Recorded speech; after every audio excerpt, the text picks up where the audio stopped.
knew that he was her POA because she identified him as the POA. But he didn't really know what that meant.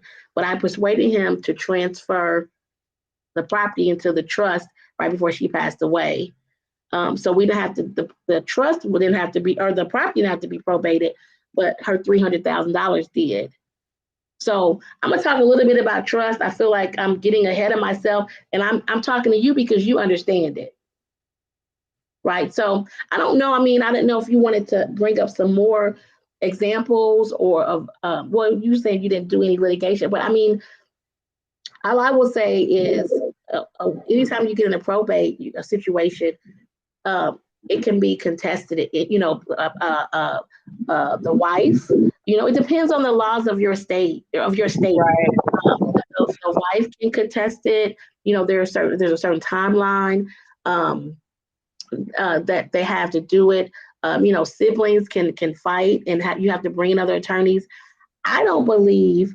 I know I wouldn't like to do this, but I don't believe that probate judges, really like to be in the mix, right, and trying to determine, what someone who's already dead, the testators or the deceased, what their wishes would have been with regard to their family members.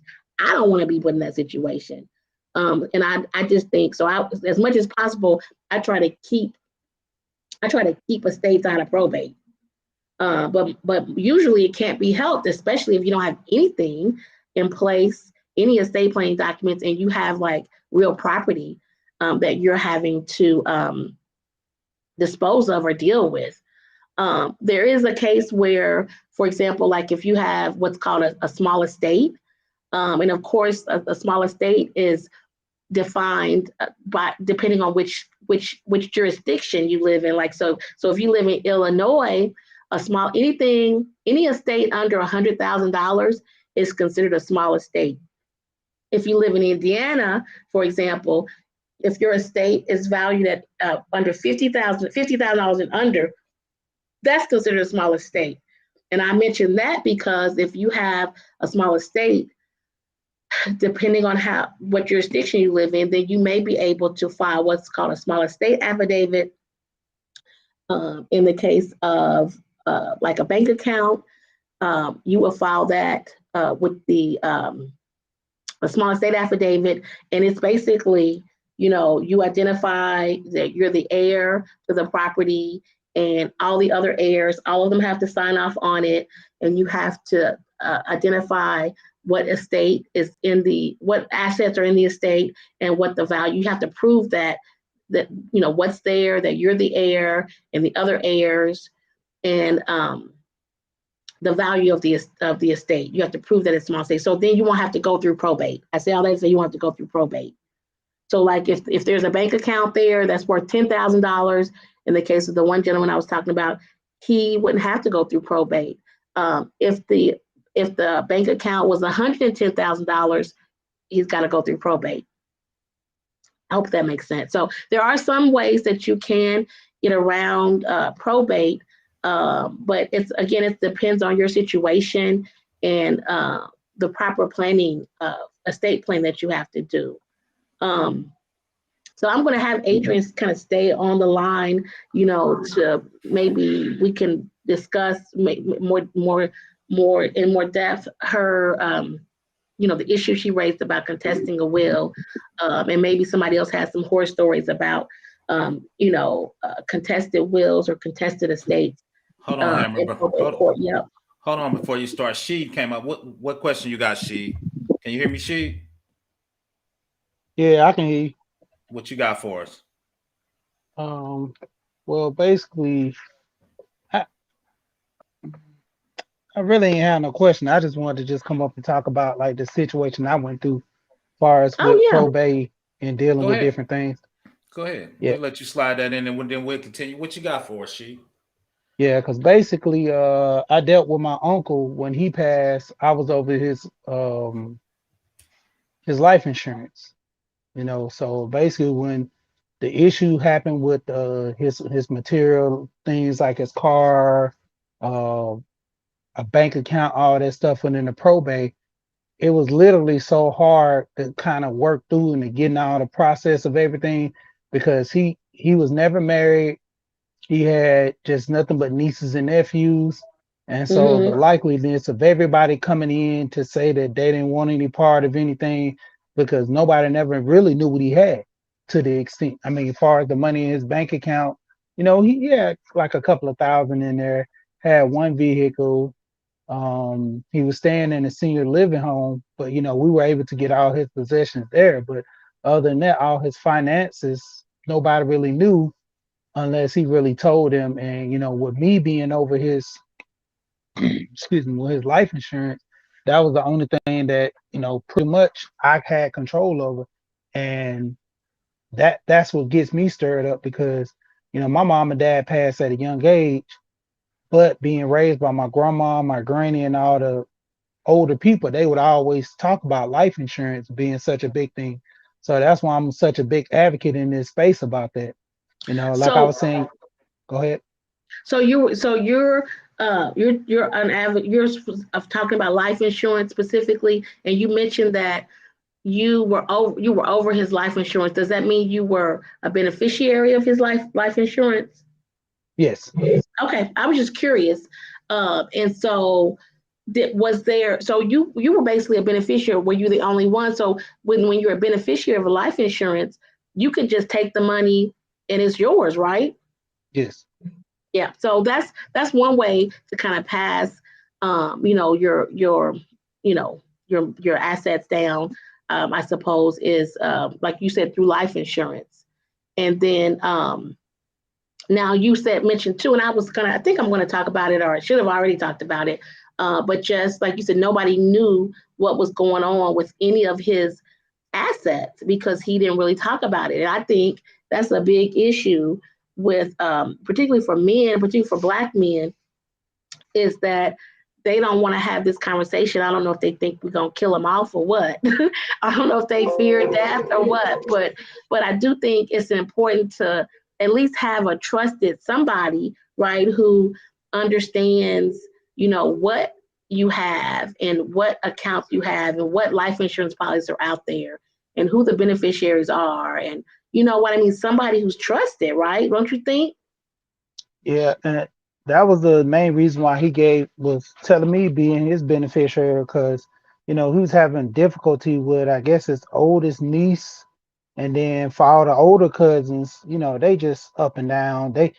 They were productive, do the right thing, but it just that it got to a point where he was irritated with I guess the way they were moving and acting.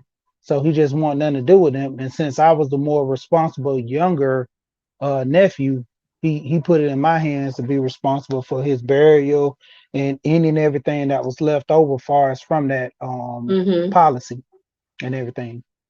Yeah, that's another thing. And I didn't mention life insurance specifically. I know Adrian had mentioned it the other day but again, having these conversations with I had a couple life insurance people were telling me that it's hard for them for Black men in particular to talk to them about. It's hard for them to get access to them to talk about this topic, right? This is estate planning. So life insurance is certainly another potential estate planning tool. I don't do life insurance. It sounds like you may do it. Well, I actually deal with a guy in this space, Alonzo Hall. Me and him talk a lot, Mm-hmm. and he actually sells insurance. I bought insurance through him for my two younger boys. I got Mm-hmm. universal life insurance for them, but I also have all three of the policies for myself. I got universal term and whole life, and Mm-hmm. I'm actually planning on getting at least one or two more policies just to be on the safe side. I was the one that put it in the chat the other day about having so many life insurance. My wife got two policies. My younger boys got a policy apiece on themselves. So that's one way I'm gonna pass generational wealth and possibly give them some type of leverage to where they can, when they get older, if they want to buy a house, they can go into their life insurance policy Mm-hmm. and take that out to, purchase property or things of that nature. Yeah, that's a good idea to have another discussion about life insurance in particular. I don't do it. So we definitely want to bring somebody on board, bring somebody up who really and really speak to what you're discussing. I think that's a good idea. I know John talks about his life insurance policies all the time. I do want to encourage you, though, to also talk with someone about getting your healthcare power of attorney and your financial power of attorney in place. At least And that, if you already yeah, haven't done that. that's one of the things that the guy Alonzo, he's working with me to set on my trust. So basically, he was saying, sorry about it. Yeah, I got a You call. kind of Sorry went about that. out. You're going out. Yeah, I had a call. I had to ignore it. But basically, what he was telling me, the first step into me dealing with him, not only just getting a policy, this is just the first step. Then we're going to talk about the trust. Then we're going to be Hmm. talking about far as like the wills and things. And like basically, far as he had gave me a checklist to where anything that I have of possession to try to let people know where are the companies. Like right now, I have a folder with all my documents in it. I have mainly all my policies in there for every one of my kids, my wife, me, to where if Excuse anything me. happens, she goes in there. She knows what needs to be done as far as the policies, who to call. I have associates that I deal with for business wise, different accounts that I have set up with these people. So I get monthly withdrawals taken out for business ventures I do with different partners. So if anything happens, that money's just not going to be in their pocket. It's going to actually come back to her. She can either, the company can actually break down the process of the money which they need to pass along to her, or she can steady pay into it and stay into that business. Right. Things of that nature. Yeah. It's like he gave me a good little list of everything, far as even with like my cars, any little possession down to any material things that I want to give the family members. Start making a list to when we do the trust and everything. Like he's basically showing me this is the process to keep going. So he's constantly like we constantly talk online, but I have his personal number, so we constantly talk on and off about these things. So is Ed an attorney? Excuse me? Is he an attorney? Or is your No, friend he's an a attorney? life insurance and financial advisor. So I like think he has his license in several different states, but yeah. he's mainly he has in Connecticut, I believe, but he did work out of New York. And I dealt with him Excuse me. online. I was talking to him online for us, and we connected for him talking about life insurance because I know certain things in and out, and I'm pretty much just know a little bit because, like I said, I'm really into it about trying to get people, to think about their future. Because, like I said, with Where my are you mother, located? I'm in Atlanta, Georgia. Okay, so you're in Atlanta. Okay, okay, okay. Yeah. So when my Okay, that's mother and cool. father passed, go ahead. I said that's cool. Yeah. And so with my mother and father passing at a young age, that's why I took, real, into this life insurance because, nobody never knows. And I always tell people we live on two incomes, a wife and a husband. Excuse me. So if one of us pass, that's a shock to the system if you're not passing on any type of wealth, like you're not planning on your funeral or anything. And he talks about the difference between life insurance and death insurance. Most people they getting life insurance thinking that this is a death sentence. They're not knowing that you could take life insurance and borrow money from it to pay on things, to just do anything. To a point, you build so much into that life insurance, it's like you're being the bank for yourself. Yes, I agree. I do again. I wanted to just kind of just encourage you and the listeners to make sure that to put those legal documents in place. You guys want to make sure you just get up. I know you know this. Get up with the. It's just a reminder to make sure you connect with an attorney in your respective um, state and jurisdiction. So I want you to get. So he's doing a good thing in that you're pulling everything together, especially for a trust. You're gonna have to do it anyway. So when you get to the attorney, you're gonna already have everything you need to have in order for him to do what he needs to do. Because it's really important to fund a trust, right? But then I'm gonna talk a little bit about a trust in just a minute, just to give you just to give the listeners an idea about what a trust is and what all goes into it and kind of what it means. Um, so I am appreciative of what you're saying about life insurance. I think John, it's a good idea to bring up, maybe have that discussion too, maybe a different time. It sounds like there's a lot of discussion around it that, and I'm Yeah, not fact. fully Yeah, apprised of. Yeah, I might need to get She's guy. His Yeah, I'll reach out to Alonzo and yeah, I'll tell him to get in contact with you. yeah. Mhm. So yeah. Go ahead and go over those rest of those slides, Hammer. For we're gonna be here All all right, night. I'm gonna drop Yeah. Thanks, down Sheed, though. for coming up though, man. I Thank appreciate All you. you. right, no Sheed problem. always show me support, man. Shout out to Sheed. He look at all my videos, man. Sheed be leaving me comments, man. I appreciate that, man. No So problem. just quickly, there are a few more. Thank you, Sheet. I appreciate that too. I'm glad you're on top of it for you and your family and for the kids, because this is really all about, building wealth, but protecting it and passing it down, right? We're building generational wealth. So I want to talk a little bit about trust. Let me see, I added this slide. Hold on. So trust, we talk about trust, that term has been thrown around. I, I say trust versus a will, and trust in estate plan, right? So with the trust, a trust is a document. It's the document really that identifies the roles and responsibilities of the trust. It's a legal document that allows individuals or couples to pass their assets after death. Same kind of idea as a will. It allows individual or couple to protect their assets from creditors. I mentioned that earlier when Adrian and I were talking.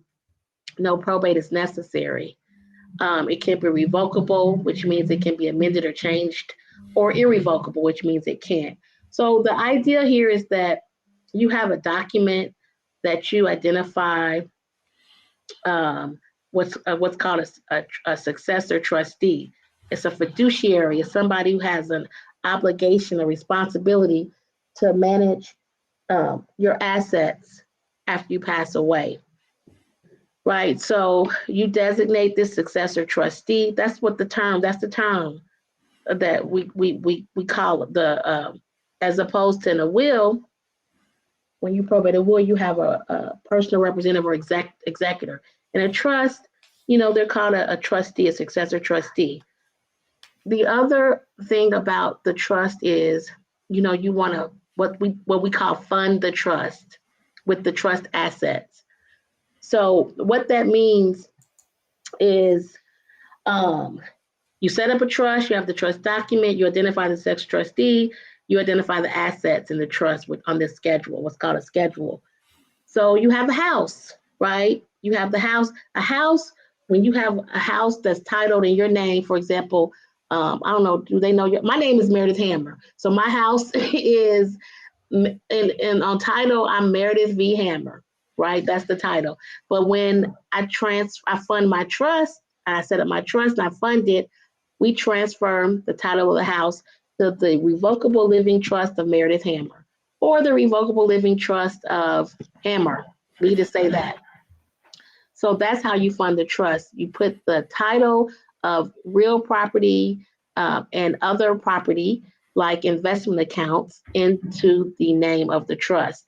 And then when you pass away, because the title of the property is in the name of the trust, your successor trustee has the power and the authority to manage the property, um, because the trust document has given the successor trustee those powers. So, for example, my house that's titled in the name of the trust, the Revocable Living Trust of Hammer, my successor trustee, who could be Professor BlackOps, when I pass away, he would want to sell that house, for example, and give the proceeds to my niece. That's what I told him to do in my trust.